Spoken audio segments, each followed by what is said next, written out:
In this video, I'll show you how to set up a password on your Xbox Series S or X. It's very easy. First thing, you need to go into the settings menu of your Xbox. Then once you're here, go down in this menu on the left side until you select account. And then go on the right side and select the first option, sign in, security and PIN.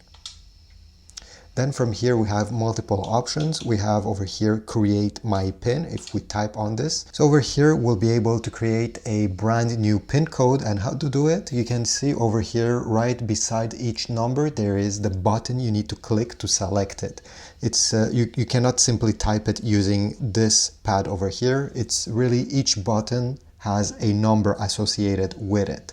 If we go back, we also have more options. If we go over here, we have the first option, which will not require any password, but if you want to put one, you're going to select ask for my PIN. So the PIN code you just created previously will be asked every time you want to sign in, every time you want to buy something from the Microsoft Store. Over here we have lock it down. This will require your Microsoft password to do the things that are listed over here on the screen. And finally we have custom. And for custom, you can choose even more options when to require the PIN code and when to not require it. If we go back by pressing B and go over here where it says content restrictions, you'll be able to create some restriction. Let's say you have a kid and you don't want the kid to play games that are made for adults.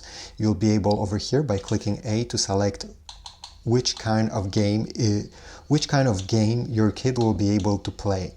And each time they will try to play a game that is not in the appropriate age group, it will require your PIN code that you have created previously to have access to those games. So you will still be able to play them, but your kid or another person won't have access to them.